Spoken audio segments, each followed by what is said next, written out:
এগনা চুকিতে হয়ে যায় তো আরাম আমি কোনোদিনও ভাবি নাই। আসসালামু আলাইকুম গাইস, কেমন আছেন সবাই? আশা করি সবাই ভালো আছেন। আজকে আমরা গেতাছি আগ্রা। এটা হইলো হরিয়ানার আম্বালা স্টেশনের নাইট ভিউ। আগ্রা গেতাম না, মানে বাইকে যাওয়ার জন্য যে টিকিট কাটছিলাম ওটা ক্যান্সেল হয়ে গেছে গা।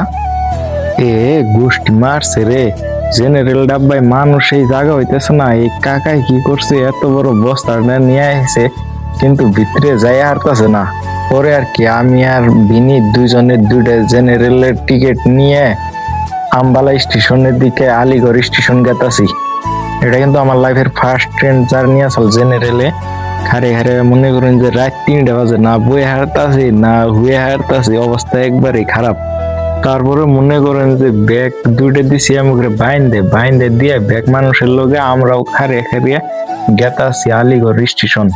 ফাইনালি কিন্তু কষ্ট মষ্ট করে সকাল 8টা বাজে আলিগড় রেলওয়ে স্টেশন আয় পাইলাম। এটা হইলো আলিগড় স্টেশনের সকালের ভিউ।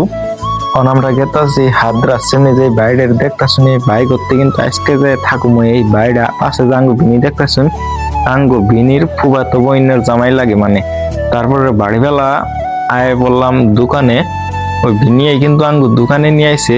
এই ইংরেজি দেখতেছেন, ইঙ্গের নাম হইলো রাবড়ি। এটা খাইতে কিন্তু খুবই স্বাদ, এটা শুধু উত্তরপ্রদেশে পাওয়া যায়। তারপরে আমরা আয় বললাম মোবাইলের দোকানে, ভিনি বলে একটা মাইক নিব ব্লগিং এর জন্য। পরে মাইকটা কিন্তু আমি টেস্ট করে দিলাম। স্পিকার কেনার পরে ডাইরেক্ট আয় বললাম এই বাই করতে। অন কিন্তু সন্ধ্যা হয়ে গেছে। তারপরে ভাই খাইবে দিল রুটি দিয়ে আন্ডা দিয়ে সবজি বানাইছে। মানে উত্তরপ্রদেশের মানুষ বেলায় মানে রুটি খায়। পরে দিনই রুটি খাওয়ার পরে ফিডব্যাক দিল রুটি কেমন হয়েছে, ভালো হয়েছে আর কি। পরে আমি খাওয়ার পরে ডাইরেক্ট গায়ে বললাম এই বিছনার মধ্যে আরাম করার জন্য। আর এটা যেটা চুকি দেখতেছ, এটা কিন্তু উত্তরপ্রদেশের মানুষে ইউজ করে, মানে রাইতে হয় না, দিনে আরাম করার জন্য।